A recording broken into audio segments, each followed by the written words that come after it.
Shalom saudaraku, berjumpa kembali bersama dengan saya Pendeta Jakob Setio dalam program Sapa Jemaat di Rumah. Mari kita masuk dalam hadirat Tuhan, kita berdoa, mohon penyertaan dan berkat Allah dicurahkan atas kita. Bapa, kami menyerahkan waktu renungan firman Tuhan kali ini ke dalam tangan kasih-Mu. Mohon hikmat-Mu, mohon pencerahan daripadamu. Biarlah kami mengerti akan kehendak-Mu, supaya sepanjang hari ini menjadi hari yang diberkati, di mana kami boleh hidup seturut dengan kehendak-Mu. Berfirmanlah Tuhan, kami siap diberkati. Di dalam nama Yesus kami berdoa dan bersyukur kepadamu. Haleluya, amin. Firman Tuhan kali ini terambil dari 1 Samuel 16 ayat 13. 1 Samuel 16 ayat 13 berkata, Samuel mengambil tabung tanduk yang berisi minyak itu dan mengurapi Daud di tengah-tengah saudara-saudaranya.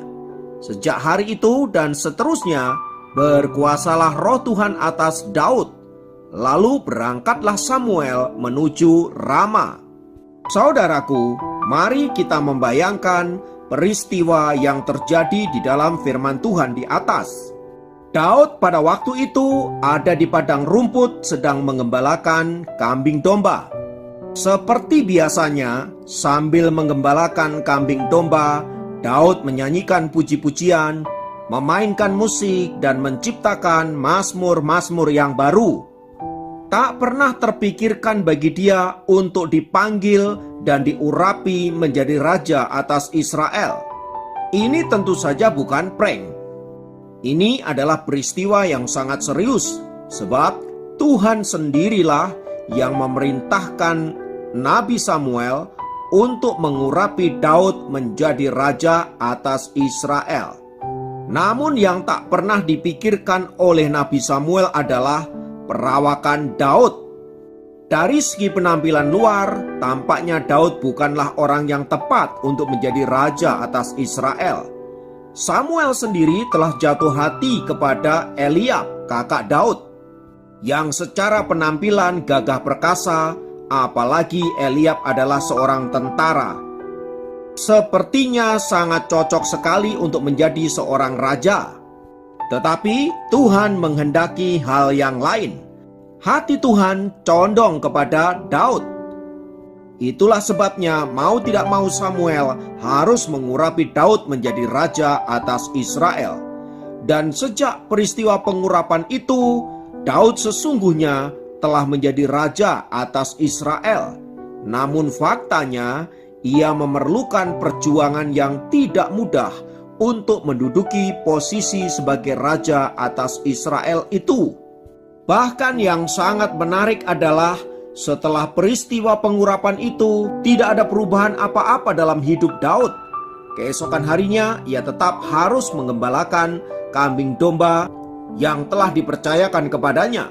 1 Samuel 17 ayat 15. Daud tidak langsung pergi ke istana, tetapi ia pergi ke padang belantara dan kembali melakukan tugas-tugas rutinnya. Perjalanan itu dilalui Daud cukup lama, sampai sebuah peristiwa membawa dia untuk berperang mengalahkan Goliat. Pada titik inilah Tuhan sepertinya ingin memperkenalkan kepada khalayak Israel bahwa raja baru mereka sedang datang. Dan setelah melewati peperangan demi peperangan, melewati perjuangan yang tidak mudah, pada akhirnya ia kemudian menduduki posisi sebagai seorang raja atas Israel. Ini bukanlah pencapaian yang mudah, saudaraku. Mengingat untuk sampai ke titik ini, dia harus berhadapan dengan orang-orang yang menghendaki kematiannya, termasuk mertuanya sendiri, Raja Saul.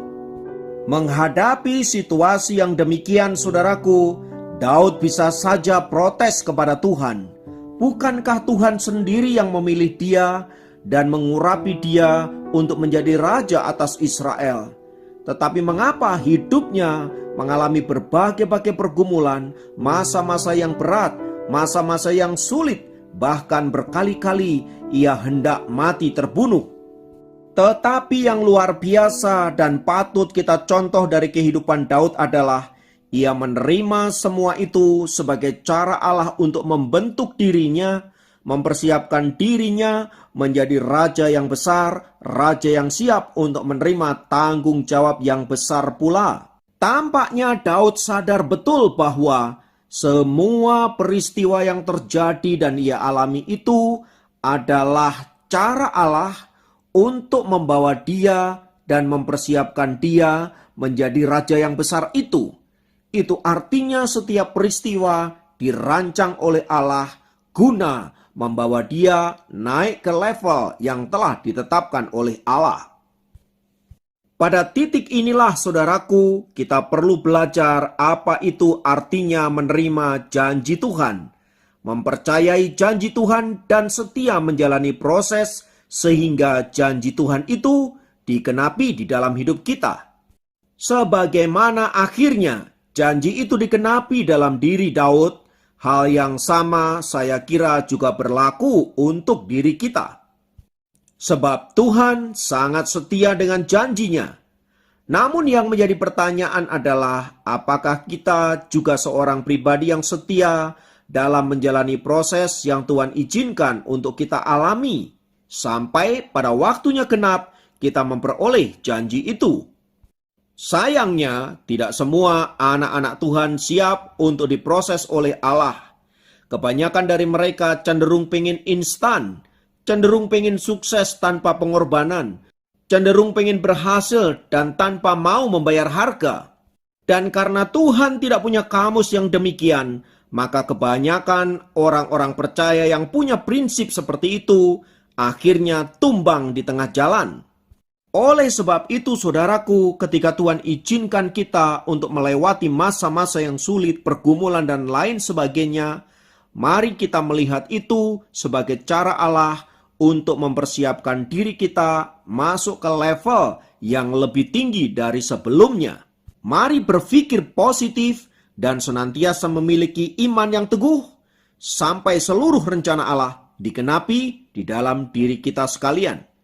Mari kita berdoa, kita menyerahkan pergumulan kita ke dalam tangan kasih Tuhan, dan apabila di antara kita saat ini sedang ada dalam pergumulan, mari taruh tangan kanan kita di dada dan mohon belas kasihan Tuhan. Saya rindu berdoa untuk Anda semua. Tuhan, kiranya kuasa-Mu melawat setiap kami. Kalau saat ini kami ada dalam situasi yang sulit, pergumulan dan lain sebagainya, ajar kami untuk melihat itu sebagai cara Allah untuk membawa kami masuk ke level yang lebih tinggi. Ini merupakan proses yang harus kami jalani Tuhan. Oleh sebab itu, Roh Kudus, kiranya Engkau menguatkan setiap kami. Siapapun kami yang mendengarkan program ini, Tuhan kiranya melawat mereka, Tuhan memulihkan mereka, dan menyatakan kuasa-Nya, sehingga mereka semua dapat keluar sebagai pemenang-pemenang di dalam Tuhan. Terpujilah nama-Mu kekal selamanya. Dalam nama Yesus kami berdoa. Haleluya. Amin. Demikian program Sapa Jemaat kali ini. Sampai jumpa dalam program Sapa Jemaat yang lain. Tuhan Yesus memberkati. Mari saya mengajak kita untuk masuk dalam hadirat Tuhan. Jesus, glory, haleluya.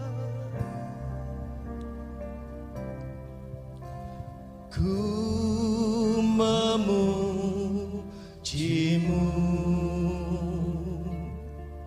sebab Engkau Allah yang kuasa memulihkan hidupku.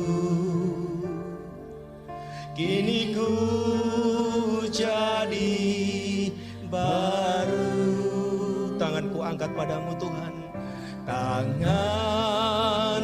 angkat padamu. Ku serahkan setiap bebanku, janji-Mu pulihkanku. Kini ku jadi mampu melewati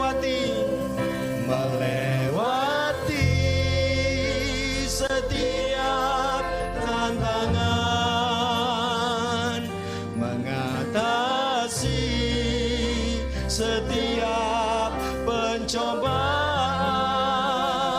Sebab janji-Mu beri kekuatan, firman-Mu Yesus beri kemenangan. Mari kita bangkit berdiri bersama-sama, kita angkat pujian ini. Haleluya. Ku memuji-Mu,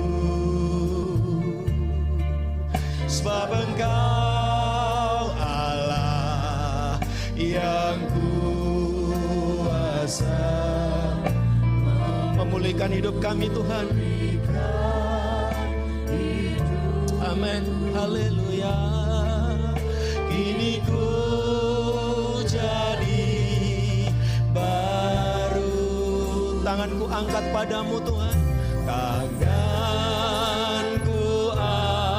angkat padamu. Ku serahkan setiap bebanku. Janji-Mu pulihkanku Tuhan. Haleluya Yesus. Pulihkanku. Kini ku jadi mampu. Kini ku jadi mampu melewati setiap tantangan, mengatasi setiap pencobaan. Sebab janji-Mu beri kekuatan, firman-Mu Yesus beri kemenangan melewati. Haleluya. Setiap tantangan mengatasi. Amin. Bersama dengan Tuhan kami bisa mengatasi setiap tantangan, bahkan pencobaan-pencobaan kami lewati. Beri kekuatan, firman-Mu Yesus beri amin. Haleluya. Melewati. Haleluya. Mari bawa setiap bebanmu di hadapan Tuhan. Haleluya. Sebab janji-Mu beri kekuatan, firman-Mu Yesus beri kemenangan. Firman-Mu Yesus beri kemenangan. Firman-Mu Yesus beri kemenangan.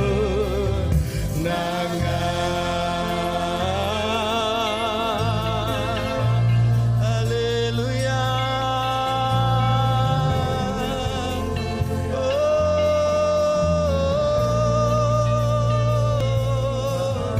Haleluya.